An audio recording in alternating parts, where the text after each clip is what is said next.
Watching the Orioles, watching the Orioles,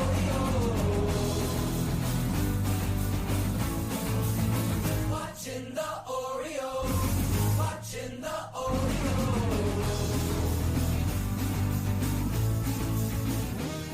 Welcome back to Bird's Eye View. When it comes to the Orioles, this podcast is your official source for a lack of insight and for baseless opinion. Today is May 9th, 2026, and this is episode 427. My name is Scott Magnus. And I'm Jake English. On this week's show, we're going to get our annual visit from the best of us, the baseball widows.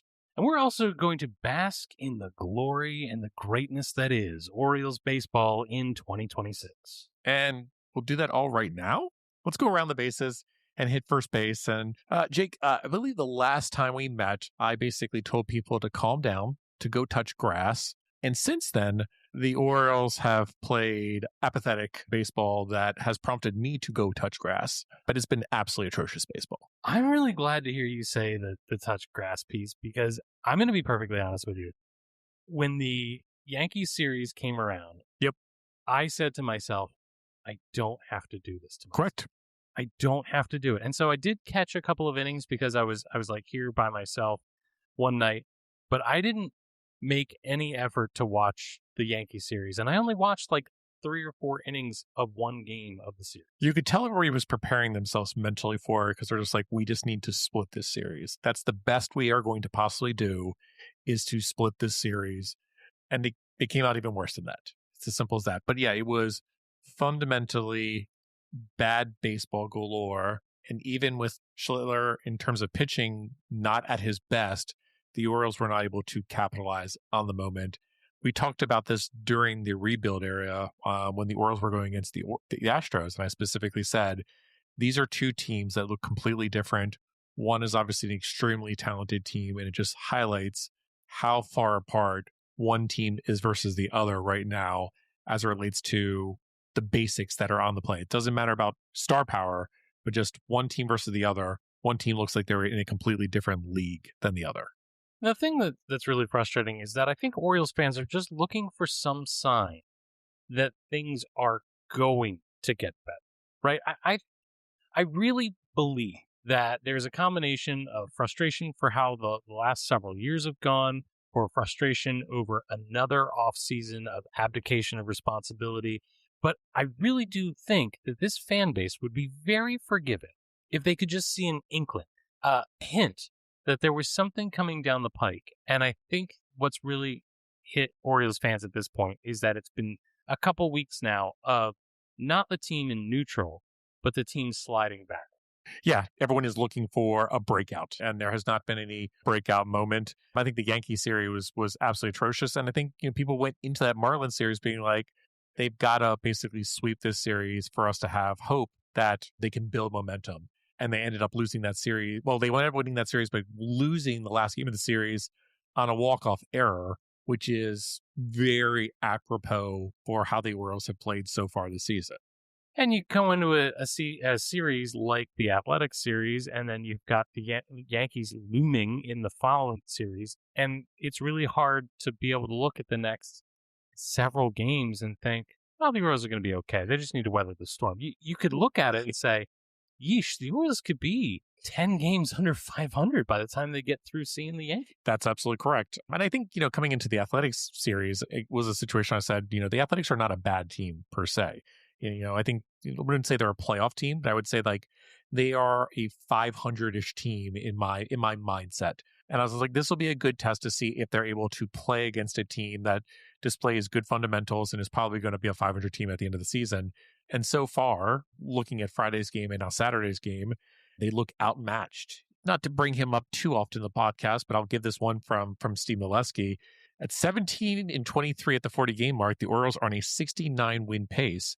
The Orioles have played 4 teams with a current winning record because, again, of how bad the AL is. They are combined 1-12 versus the Yankees, Guardians, Pirates, and Athletics.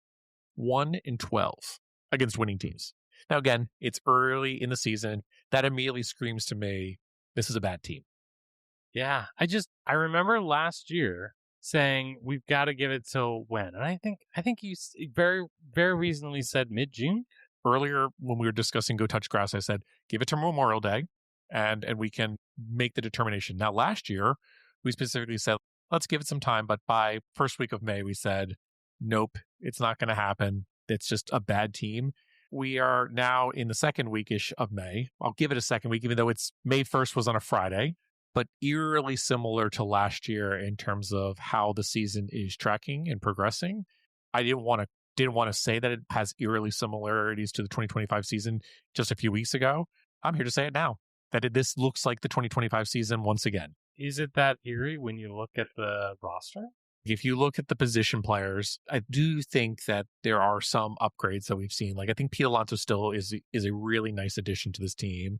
However, the Orioles have suffered through a lot of injuries, and they have piled up, and they are playing poor fundamental defensive baseball. I think they're currently ranked 27th in outs above average right now as a team. They're not doing one single thing well. Like you said, Orioles fans are looking for one thing that they're doing well. If it's hitting a home run, that's great. If it was pitching, that's fine. But early in the season, it was kind of the bullpen. But you can't just get by with just kind of a bullpen.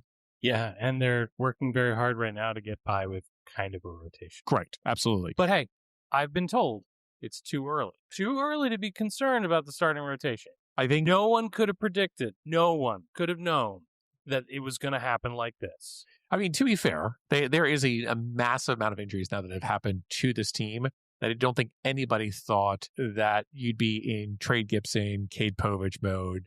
No one thought they would be at SP7, SP8 by end of April. All right. So, look, I had this for third base. Do you mind if I just skip across the time? We'll come back for second. We'll come back to second base. It's all Go good. to third base. Yeah. I want to talk about the ouchies. And, we used to do the medical wing and we'd go through everyone in just excruciating detail. And I don't want to do that, right? The Orioles are hurt. There are a lot of injuries mounting up. I want to ask a more fundamental question. And listen, this is not 100% not me being a conspiracy theorist. Correct. And there are plenty of moments on this show where I dive into silliness like this for the shtick, for the bit. Hey, let's dive into the... Wait. You're saying that things that we tell on this podcast are not always factually true? No, I will never say that. I promise you I'm not trying to be funny when I ask this question. Sure. With this preposterous number of injuries mounting up, is this just bad luck? Or is there something about the Orioles that is responsible for the number of injuries? And I don't Sure. mean was it built on a ancient burial ground? Sure.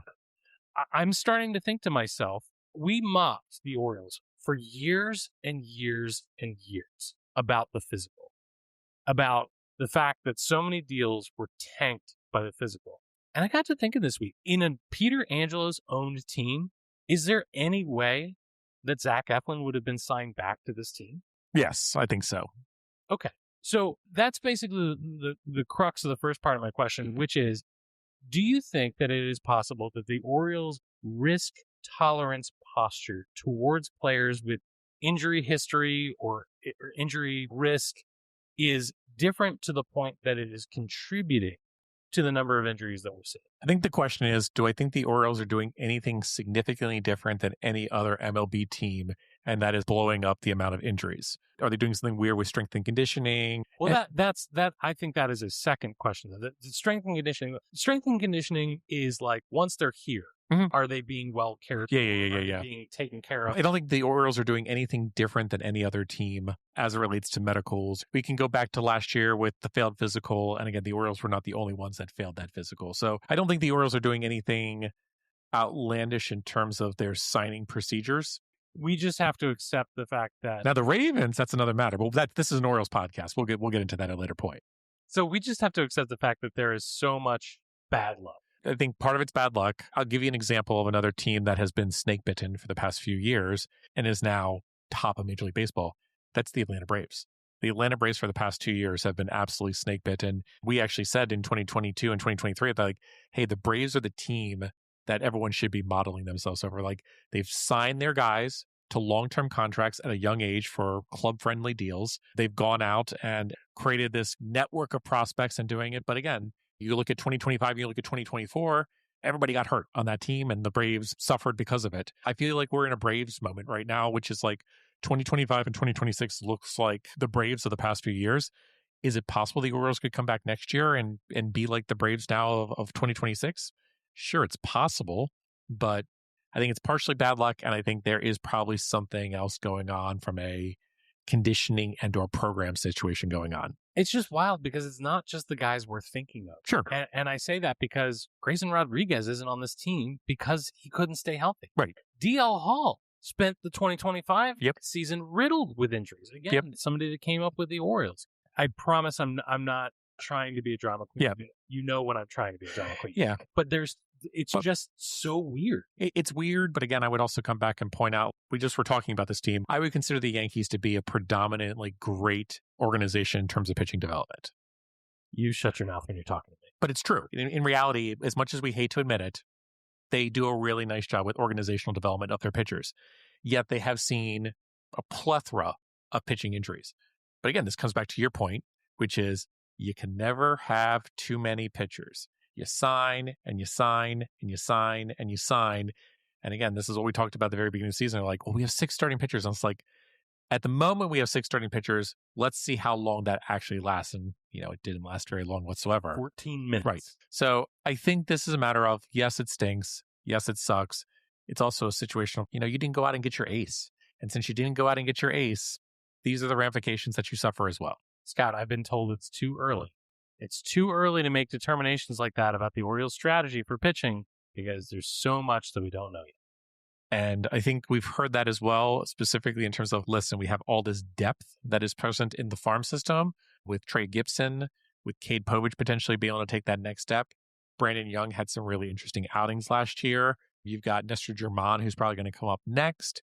But again, we're starting to see these pitchers come out of the farm system, and even the Cade Povich matter of like elbow soreness. And again, it's not at the area of a UCL because it's on the opposite side, but it certainly starts to raise again red flags in terms of conditioning and what one of these guys is really going to elevate to be a number 1 or number 2.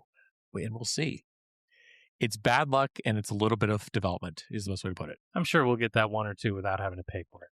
When it comes to injuries, I do want to talk about third base because there was some discussion on the broadcast on this very day, May 9th, about Jackson Holliday back at work on his injury starts, working out at third base and will actually start playing some games at third base in the minors, with the implication, of course, being that Jeremiah Jackson is basically can only play second base. Held on to that spot because of his bat over Blaze Alexander, who's not hitting. And also came out as hurt because he got pulled from the lineup as of last night's game for Weston Wilson. And that he can't play third as reliably. What do you make of that? Is that good strategy, or is this another maddening thing this team is doing? I think this is a maddening thing that this team is doing. This reminds me of when right before Gunnar got called up, they're like, we're going to have Gunnar play first base. It just seems like they like to shuffle the deck so many times to be like, let's see what just happens. Let's see, how bad could it be? As opposed to kind of creating some consistency. I mean, I look at Jackson Holliday. One of my main beefs with Jackson, I think other people have called this out, is Jackson doesn't seem like he has range. There's no way he can play shortstop consistently. From a third base standpoint, you have to have a little less range. So, I mean, that makes sense. But I don't know. Like, I just don't see the arm strength there. I know that people have pulled up arm velocity and been like, well, he would be a mediocre third baseman. But I don't see it. I just don't see it. It doesn't make sense to me. I don't get it. I don't know what's wrong with me. I feel like I need to start using the word tarpaulin. I'm going to admit that this sounds orange-colored glasses. Mm-hmm. If the Orioles were not losing right now, I think that people will be a lot more forgiving of this move. And I think to the point of Orioles teams in the past, when you had guys like Melvin Mora, who took a while to find a position, where you had a guy like Brian Roberts, who was a shortstop in the minors, which sounds ridiculous when you say it out loud, but moved to second base because of a team need. The Orioles have too many quote-unquote great infielders. They had Gunnar Henderson. They got Jackson Holliday. They knew it was going to be a problem eventually anyway. And so asking Jackson Holliday to play out of position, again, to meet a team need, doesn't seem to be crazy to me. And in a vacuum, outside of this team making me angry on the regular, I can live with this. I don't know. Like I said, I think this is the same manner that we saw with Kobe Mayo and having him never have a fixed position. And we're seeing the repercussions of that, outside the bat not performing. You can see how much it's messed with his head. He's just up there just floundering and trying to figure it all out. And it's not good stuff going on. If they want to play Jackson Holiday at third base to see how it goes, that's fine. But I made this joke in the offseason. Ramon Urias was there. You could have gone and got Ramon Urias for $1 million. And Ramon Urias famously can break up perfect games. Right. If you wanted depth, you could have gone and done this and been like, well, if Ramon Urias doesn't work out, we'll just cut Ramon Urias at the end of spring training and we're down $1 million. The Orioles decided not to do that. These are the consequences for these actions. And again, I am not saying Ramon Urias would have saved the season, but you could have easily just thrown him out there and been like, he is a lot better than Weston Wilson. And then we don't have to have this conversation about Jackson Holiday playing third base. Scott, I know that you want people to take you seriously. I know that you want to rightfully be known as an Orioles expert, but do me a favor. I'm not an Orioles expert. I think Derek Arnold would also be like, I cannot believe that Scott is advocating for Ramon Urias. Blink twice if you think Ramon Urias would save this season. Oh, yeah. My eyes are wide open at this moment. All right. As little attention as you should have paid to my last point, I Sure. think you should pay less attention to this point. Did you see the video of the polar bear taking ground balls at third base? Dumb. So dumb. So dumb. That almost just seems like the Orioles rage bait. Yeah, that's just like let's F with them and just see what they say. But yeah, there's no chance. The other thing I think about it is that Pete Alonso has won me over for being just an absolute goofball. Oh yeah. And I think that this is probably the thing that the $155 million guy does to keep things light. Yeah. He's just like, during pregame. let me show you how it's done. Right. I'm going to go out here to third base and show you guys how it's done. But listen, I would love, with a capital L, for Pete Alonso to get a start at third, because why not? I think that would be entertaining television the same way that I love when position players pitch. Yeah. Yeah, it would be ugly, but it would be fun for a few innings. All right, so we skipped from first base to third base. Let's go back for some toot plan and head our way over to second base. Scotty, let's talk about something fun. Okay. I know that the team is not performing as well as it should be right now, but let's just talk about some things that are fun. Adley Rutschman at the plate is really fun right now. Absolutely super fun. Certainly looks like Adley of old. Plane swing looks absolutely amazing. He's spraying the ball. Yeah, he's an absolute pleasure to watch at the plate. And yes, he's had a few strikeouts and some pivotal moments, but he's also had some really big plays. So Adley Rutschman's been an absolute pleasure to watch this season. The other thing about watching Adley perform the way he is right now is because even his performance is incapable of dragging this team up from the dregs that it insists on being in. I'm just liking it for Adley. Mhm. Right? Adley has gone through two seasons now Yep. of injury riddled and questions from us, certainly, and everyone else in the baseball world. It is so gratifying to see him get good things come his way. Yeah, I'm like I said, I'm really enjoying it. It's been really impressive. But this is the dark thoughts in my head. These are the dark thoughts in my head. This base is, let's say, good things. I know, but again, this is gonna be a dark podcast. Welcome to Bird's Eye. Welcome to Bird's Eye View. If Adley continues to perform like this, and he is in this year and next year's contract, you have to take trade offers, right? Well, You have to. he's a Boris guy, right? Yeah. I mean, you have to. If he puts up an all-star season this year, you kind of have to listen. Just, I think it was today. I don't think it was yesterday, but the days have blurred together in terms of bad baseball. But you just had a trade for the 29th pick in the draft for a nice catcher.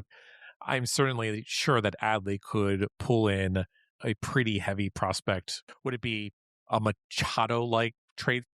Probably not. But I mean, I think it would be a nice little haul. But Well, it depends on when you pull the trigger, too. well, I think you pull the trigger this year. Well, if you pull the trigger this year, I think you do get a Manny. Maybe. Because Manny only had, Half a year. half a year. I love watching Adley. Adley's been an absolute pleasure.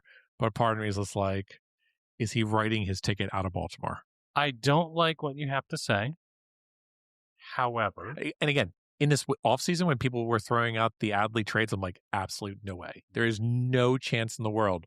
But if the Orioles truly are sunk this summer and Adley is still doing well, I don't see how a team like the Orioles doesn't listen and just think about how demoralizing to be. Like I brought up Manny, it would be 2018 all over again. Well, when we traded Manny, Yeah. we didn't have another great third baseman in the wings. So let's talk about the next great thing that's been going on recently. Okay. Samuel Basallo is really performing well at the plate. Yeah. I've said during Samuel's development when he came up, I'm like, I am super impressed by Samuel Basallo in terms of his bat speed, but also I've really found it impressive how he's done with defensive swings and knocking balls away on strike two. So like, he's not just a guy with power, but he's also a guy that really understands where his bat is in the zone and where he needs to make contacts. Basallo's been really impressive at the plate. Behind the plate, it's not great. And I don't know if it would ever be really great. And that's the only thing that bothers me about the Adley situation. He's playing the kind of defense that is acceptable when he's hitting the way he is. Yeah. And I think that there are going to be times where Basallo makes the deal that they signed with him look terrible and times when they make it look like a steal. Yeah. Right now, I think it looks like a steal. Yeah, I think it's going to be an absolute steal. And even if he's a subpar catcher, I think he's still going to be a really good player. I just think that he's going to be able to be a catcher, 3 or 4 days a week as opposed to 5 or 6 and then 1 day off. But we'll see what happens. Sure, absolutely. Another good thing that I want to talk about is I watched Kyle Bradish pitch, and I really enjoyed it. He got BABIP'd last night. He pitched really nicely. Command was really good. He got BABIP'd. The play in right field where Tyler Neal takes a weird route into that corner and bobbles it slightly. Kyle Bradish deserved better in that game, and he didn't get it. It was 4 successive batters that were the difference in the game for him. Yep. But even still, I thought it was great. He was let down by the offense, not doing enough for him. I mean, 3 runs over 7 innings, I'll take that anytime. I thought it was stellar. And it was funny because earlier in the week, the team was saying that he just had a great bullpen. The best bullpen of the season. And I thought, best shape of his life. Right. You say that, and that means that he is going to get absolutely shelled. You say it's the best bullpen of the year, and that means that it's 8 runs in 2 innings. Yeah. I was really, really thrilled to see it. He's another one where his success, I think, can be very impactful on how well this team does or does not. But again, his success, but his health as well. Like, he is going to have an innings limit put on him at some point. So it's interesting you said that because I have noticed, and this is not me being critical of Albie, but I have noticed that Albie's been letting some of the starters, including Bradish, go super deep, 98, 103 pitches, that kind of thing. And I always think to myself, it's a really great idea with Bradish. Maybe we're trying something new. Everything else before hasn't worked. That is true. Is there anything else that's good that I'm missing? I feel like there's been so much negativity from me, but I do want to remind myself that there are some small joys at the ball. I think Rico Garcia continues to be a really nice addition. I think he does a really nice job out of the pen. I do not think he's ever going to be a closer, but I think he's a solid setup guy. So I've been really impressed there. That's about it on my end. What about the job Cano's done? Cano's done a nice job as well. And like I said, he's really figured it out, and control is back. I think we talked about previous on the podcast. The walks are down immensely. And then Cano's stuff is just really, really done well right now. So there are some bright spots in the bullpen, but again, if your starting pitchings are not getting deep into games and your offense is not hitting, it's not going to matter much. Defensively, the defense has done no benefits for both starting and relief pitchers so far in this early part of the season, and I don't think it's going to get any better. Okay, that is fun. I mean, this gets into the point of the Yankees series, and you mentioned it, you didn't really feel like you needed to tune in. And I think that's what it gets back down to is it's such bad fundamental baseball that you don't want to turn in. It's okay if the team loses and they're like, they didn't get any hits tonight. But watching bad fundamental baseball is one of the reasons why I can watch minor league baseball a bit, but watching low A baseball is really tough because it's just this is really bad baseball, and I don't want to sit here for 2.5 or 3 hours getting it. I also think this is a bigger issue. I was at the game with my son a few weeks ago, and we're driving home, and he's just like, "Dad, I'm not sure how many more games I want to go to. Like, I want to go to games, but maybe not so often. And I said, what does that mean? He's just like, I'd like to go to a game like once a month. I'm not sure how I feel about going to a game every week if it's just going to be the same thing of them striking out a lot and then them losing the game. Hang on. Have you considered the Truist Club? I'm working on it. Because if he could watch bad baseball in the lap of luxury, Yes. if he could be brought in on a litter by people who failed to perform in last night's game, if he could be fed grapes and caviar by members of the organization, Yeah. and just the opulence could surround him, I think that would really make the baseball more powerful. But again, this is the mindset and this is the ideation that we saw during Dark Ages baseball, where you lost an entire generation of fans.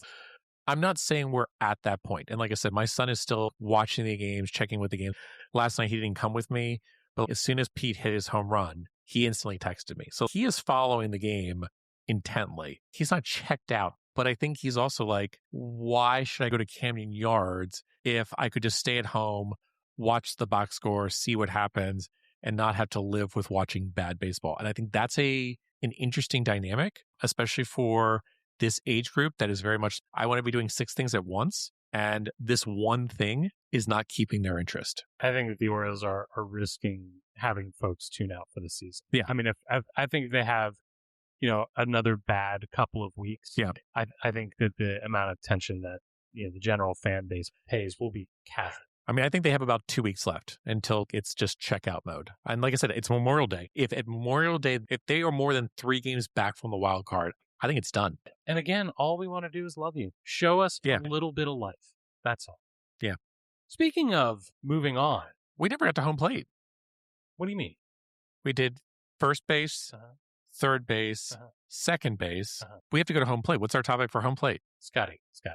This is a podcast about the Baltimore Orioles. Yeah.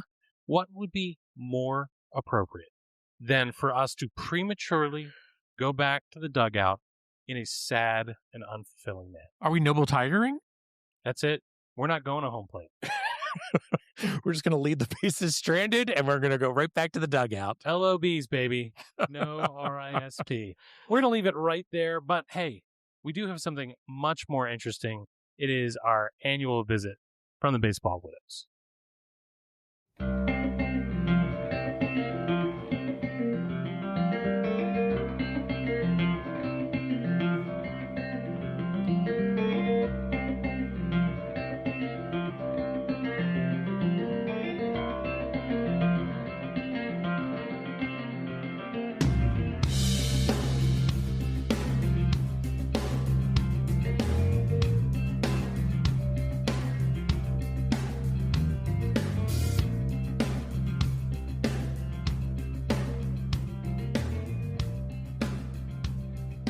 Baseball Widows here with our annual Mother's Day podcast. Happy Mother's Day, Birdland. Every year, Carrie and I spend some time trying to figure out what it is that we're going to talk about because we don't know all that much about baseball. And this year, I came up with a clever plan to make it Jake's problem, not ours. I am so grateful for that. So we're going to do a little trivia, and Jake and Scott got to write all the questions. All right. I'm going to say, I don't think that's a fair. Is this a party foul? I don't think it's a correct statement that you don't know things about the Orioles. And I think that this bout of trivia will prove just that. Or maybe it won't. So I need the rules for this. Are we pitted against each other or are we a collective team? I feel like we stand a better chance if we can work together. Sarah had a clever idea on how to score. So I'm thinking it's Carrie and I versus Scott and Jake. And the only requirement for Carrie and I to win is that our final score is higher than the win percentage. We might stand a chance. You basically set a bar that you could slither. Which will really embarrass me if we do not succeed. You have very, very high expectations. All right, so here we go. We're calling this Orioles Trivial Pursuits Mother's Day edition. We're not going with, this is Orioles Jeopardy. That's for when the season gets much more. Yeah. Do I have to answer in the form of a question? You do not, although I will not stop you. Question number 1. How many career home runs did Sarah's favorite buckle up bird hit? Now, this is a multiple choice question. And for reference, Cal Ripken Jr., his Hall of Fame career included 431 home runs. On the other hand, Ryan Flaherty hit 37 career home runs. So that's the sliding scale. How many career home runs did Sarah's favorite buckle up bird hit? Is it A, 267? Is it B, 98 home runs? Is it C, 168 career home runs? Or is it D, 305? Now, before you say who your favorite buckle up bird player is, give us one of the numbers and then we will discuss. So 267, 98, 168, or 305. I was going with C. I was also going to go with C, which means we've got to go for it. Always pick C. Yes. I assume we're talking about J. Hardy. 168 career home runs for J.J. Hardy. Okay, question 2. We're off to a great start. Question 2. In 2007, the Orioles were a special kind of terror, although I wish they were more special. But they were particularly terrible on Mother's Day, when they blew a 5-0 lead in the bottom of the 9th inning. So, 2 questions here, or a question at a bonus point available. The first question is, what is this game not so affectionately known as? And the bonus question is, who's the opponent that day? We were there. No, you are not. We were there for another terrible game. We were at your parents' house. Oh. Is this not the Mother's Day Massacre It is the Mother's Day Massacre against the Boston Red Sox? against the Boston Red Sox. Very well done, Sarah. What game did we go to that they scored almost 30 runs? That was 30 runs, 30-3. But that was not a Mother's Day. Oh, okay, got it. There's a lot of terrible games to choose from, apparently. Question number 3. Our friend Christine went to high school with this Orioles starting pitcher who threw 76 innings at the major league level, completing 3 of his 4 seasons with the Baltimore Orioles. Carrie, we've got this. Hold on. There were several people on the team that had his name. Can I give you another hint? Can we confer? But yes, I'll give you another hint. I think I know. This individual was at the baseball game last evening. Steve Johnson. Yes. All right. This is 4 total points, by the way. 3 questions in. Another bonus question. Steve had a famous father who also pitched for the Baltimore Orioles. What was his name? Pick me, Dave Johnson. They were both at the game last night, and we were at the game last night. Otherwise, I would not have known this. All right, this one is another multiple choice question. The Orioles have made 3 first overall draft picks in their franchise history. This is 1-1. The first was Ben McDonald, who, as we all know, now serves as a broadcaster for MASN. Take a point for each of the other 2 you can name from the following list: Adley Rutschman, Manny Machado, Gunnar Henderson, Jackson Holliday, Matt Wieters, Nick Markakis. I know it wasn't Wieters. Pretty sure it wasn't Wieters. I'm pretty sure Jackson Holliday's one bump. This is about 14 years old. Adley? Sure, let's go Adley. That's 2 correct points. Yes. Man, we have a better percentage than the Orioles. I think Have it's better ever. for trivia than the Orioles and possibly baseball. Unless they pull a 2005 here.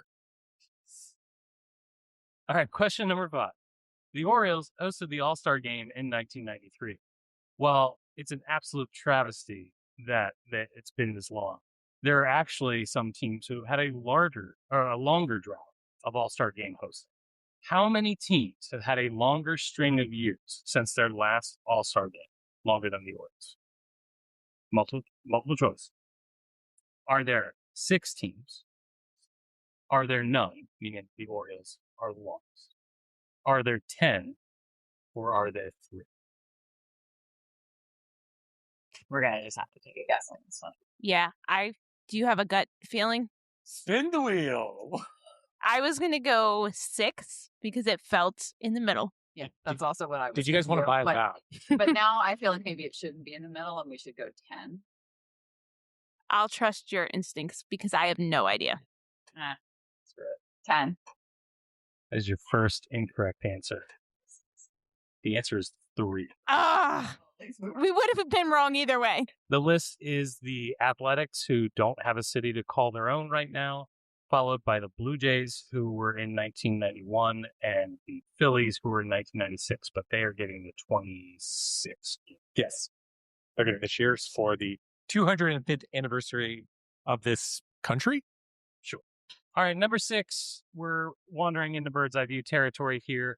Name one of the 2 Orioles catchers who suffered a severe groin injury by being hit by a foul ball.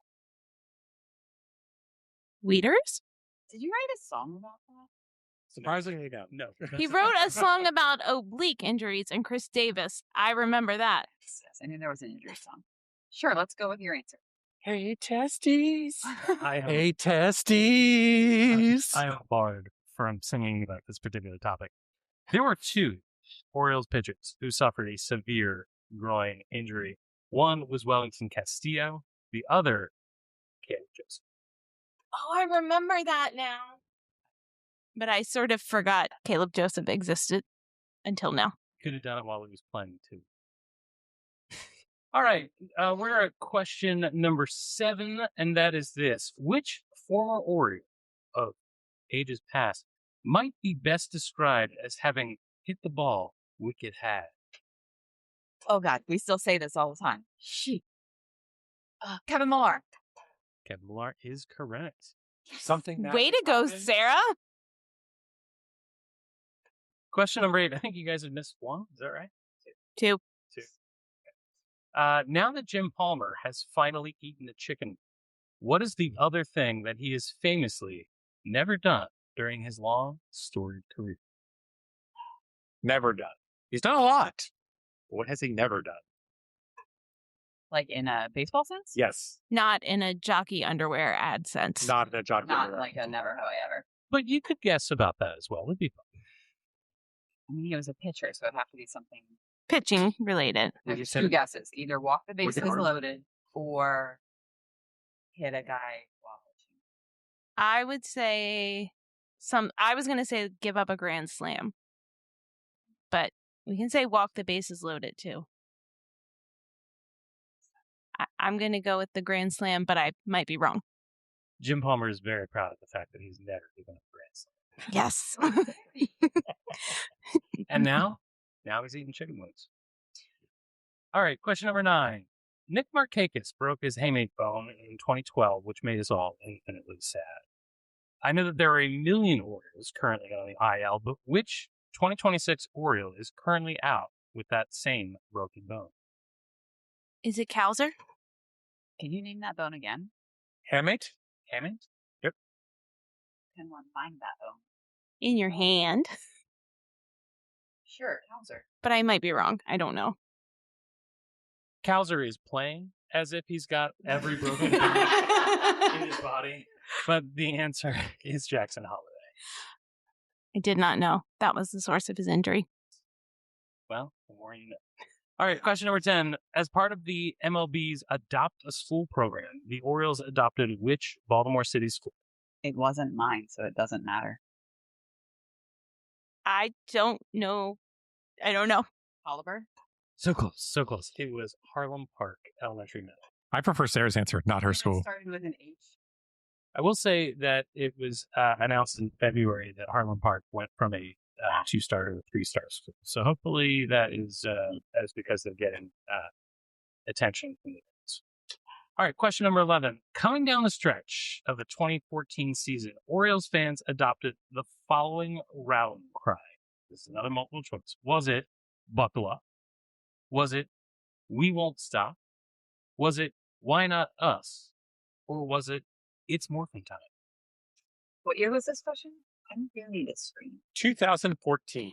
I want to say we won't stop. I feel like Buckle Up was before then, like 2012-ish. I agree. And I'm pretty sure we still have some orange towels in our house that say we won't stop. We also have Buckle Up towels, so it doesn't. They did, in fact, stop, though. They did. And I should probably clean out my linen closet. Those are our good bathroom towels, by the way. So I'm sorry, do we have an answer? We also. That is correct. All right, question number 12. The Orioles have a weird but harmless hitting celebration now with the bird hand puppet thing. They also have had in the past water-themed series of celebrations, which included the infamous Dong Ball. What short-lived celebration did they try and drop because no one liked it? Was that the Helmer Hose? That's the Dong Bong. I really liked that one, so I don't think that was it. There was something before. Lasted for about a week. I remember disliking it, but I don't remember what it was. I followed that in the non-important part of my thing. Do we get, like, Who Wants to Be a Millionaire style, like, hints or phone a friends or... No, this is Orioles trivia. The gods will not say it. I have no idea. Yeah, I got it. This was the handlebar celebration, as if they were Riding a bike? riding a motorcycle. Yeah, or- bike. yeah. Gone but forgot. Question number 13. You guys are still doing great. Chris Davis, who will be enshrined in the Orioles Hall of Fame this season, had a couple of nicknames. The most famous was Crush. Mike Bordick insisted on calling him the Crusher, which was weird and dumb.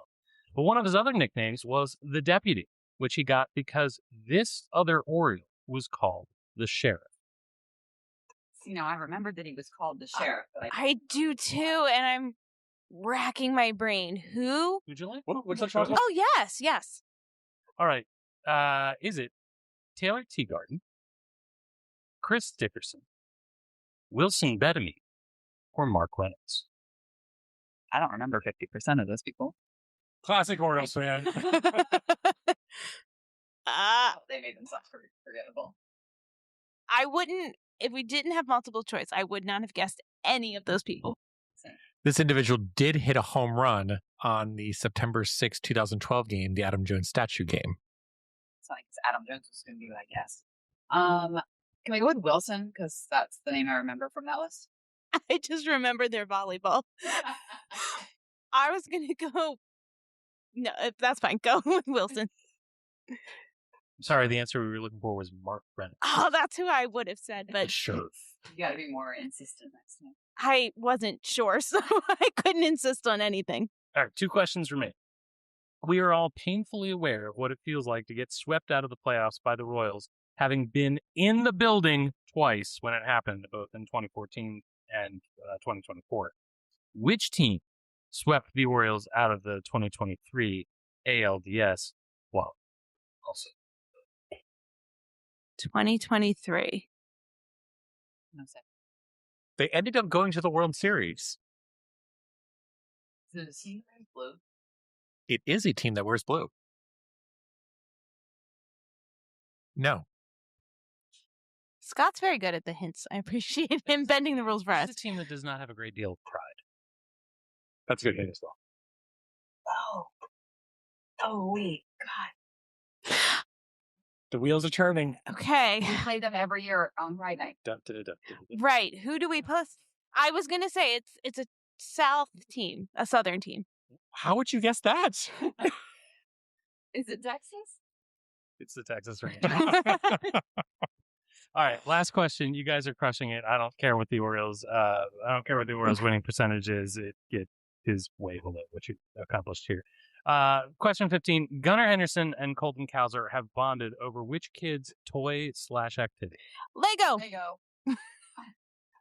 That's incredible. That is a round of Trivial Pursuit. Orioles Trivial Pursuits. Well done. Thanks for coming to play my game, guys.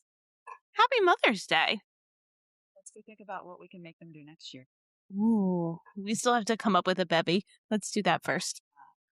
So, folks, if you've got ideas for what you would like us to do next year, please reach out to us because the girls are always looking for a bevy idea. Yes, please. Hi, Birdland.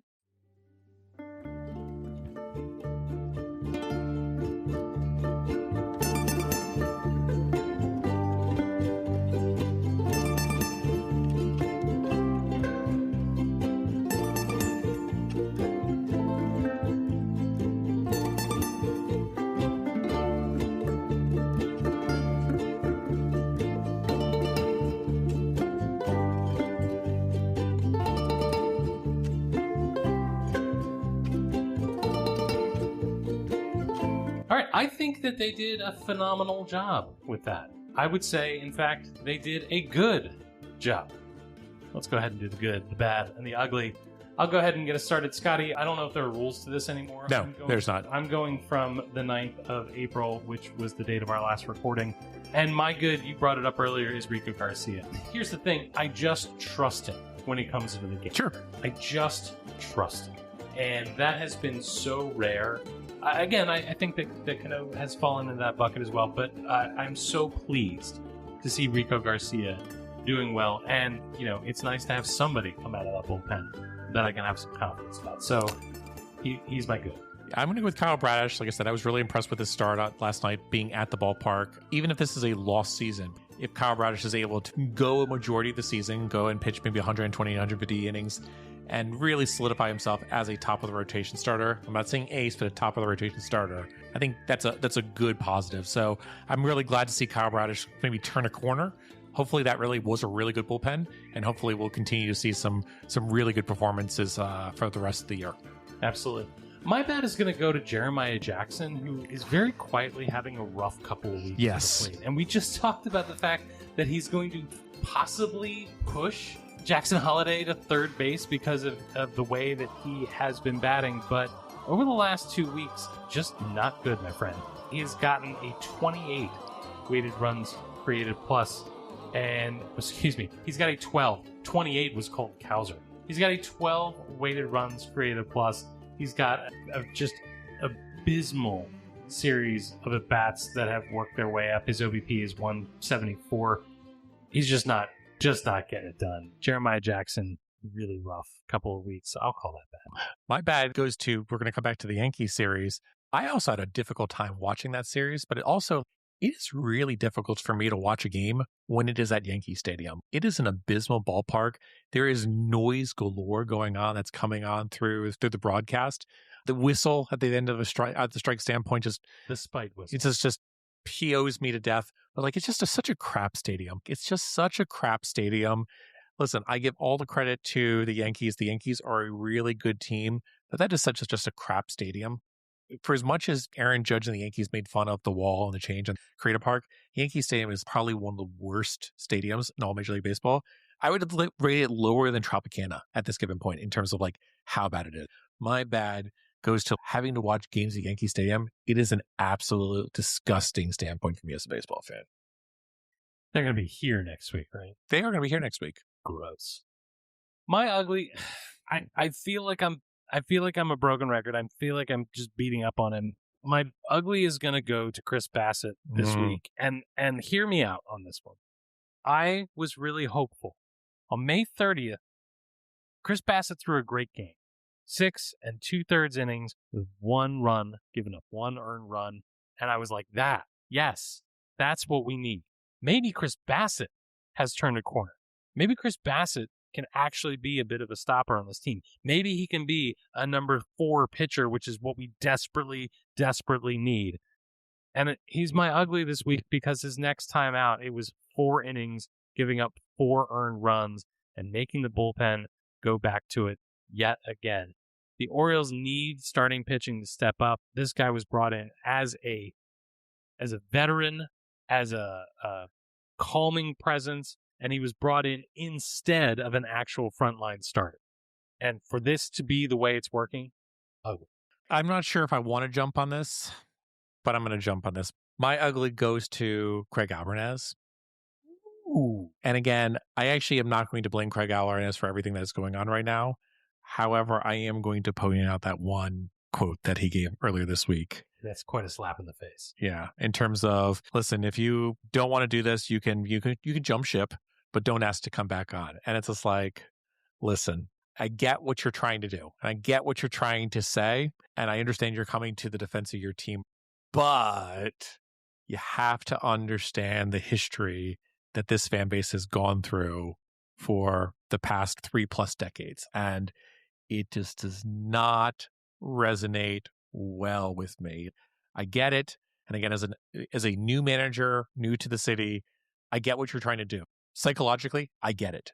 However, it sounds really, really bad considering how long Orioles fans have had to wait for this moment to be like, this is finally going to be the year.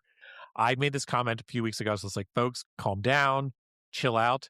But we've had various people reach out to us through emails, direct messages, responses on Blue Sky, basically saying, guys, I came into the season full of hope. I'm in that same boat, full of hope. And now we are mid-May. I'll give us mid-May. And people have been like, I want to believe, but I'm really struggling here. And for Alvarez to drop a quote like that, it's just, I think it's his first faux pas as a manager is the best way to describe it. And again, I'm not going to beat up on him too much, but hopefully he's learned from this and been like, I've got to choose my words carefully. I can't just defend my team, but I also have to give consideration to what this fan base has gone through in the past 3 decades. I thought Buck did a really good job. Again, people hate Buck for some reason. They're like, he wasn't that good of a manager. I'm not going to say that Buck was a great manager. He certainly wasn't a poor manager, but Buck was very cognizant in terms of what philosophy and what he had to project out as a manager, both for his team, but also the city that he was part of. He was a very good manager of people. Correct. And manager of message. Correct. So, I mean, again, you can get on Buck and be like, he did a lot of dumb things in terms of bullpen management and lineups and stuff like that. We can argue until we're blue in the face. But at the end of the day, completely agree with you from a people manager standpoint and from a saying the right thing to the media and to the fan base. He continues to this day of doing a good job. Do I want him as the Orioles manager? I do not. But he continues to demonstrate his ability to speak appropriately in a public setting. Yeah, I like Alvarez fine, but that was But hopefully that was a learning moment and someone pulled him aside and be like, phrasing. Are we not doing phrasing? Yeah, phrasing. All right, well, let's take a quick break. We'll come back and we'll blow the save.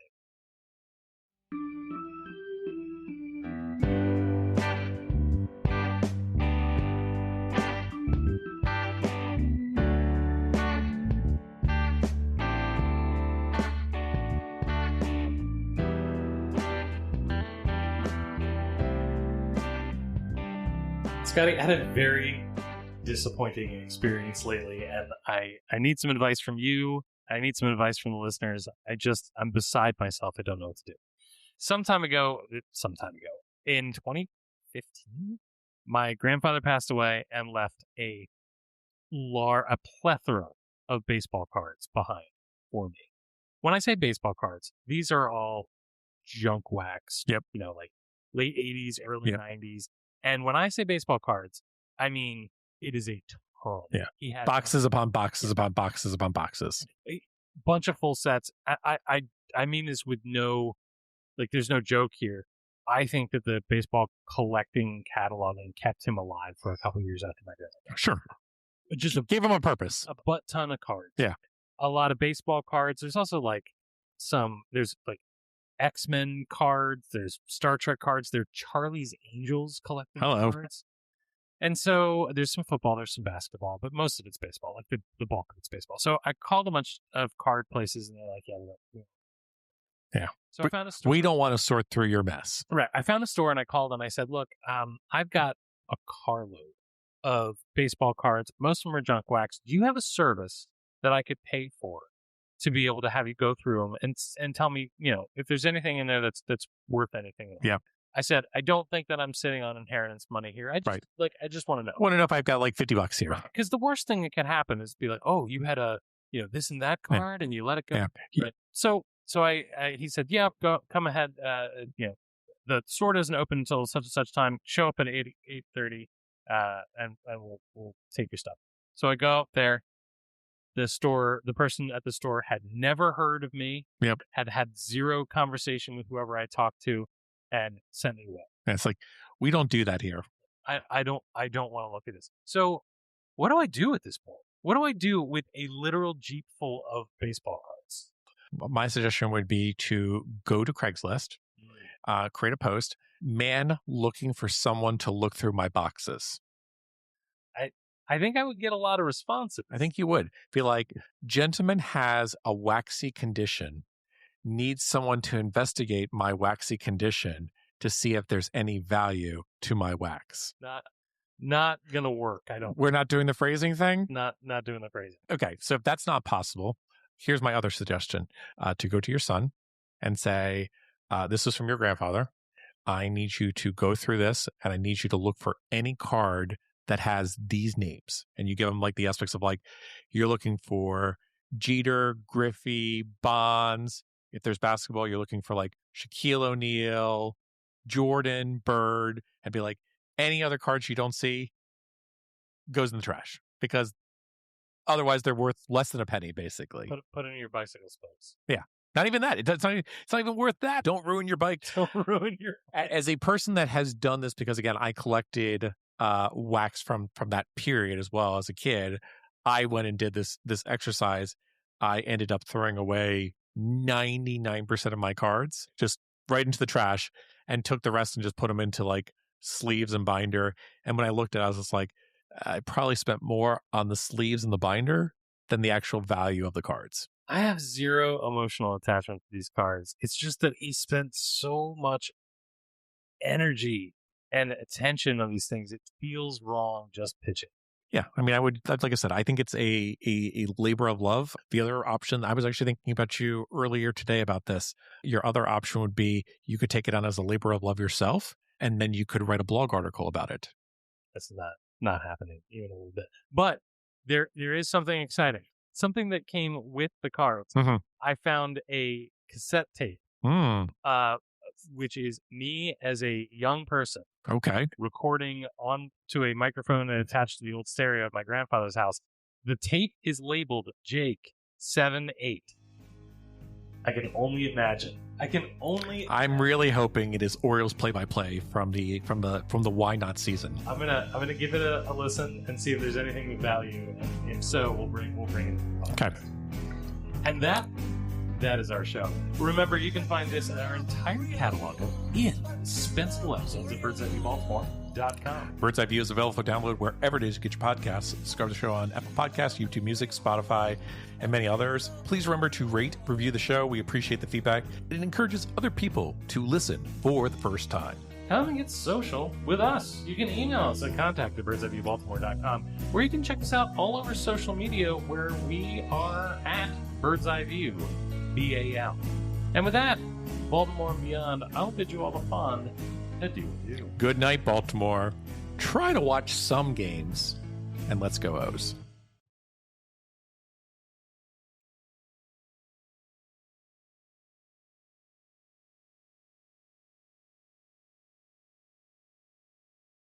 You're still here? It's over. Go home. Go.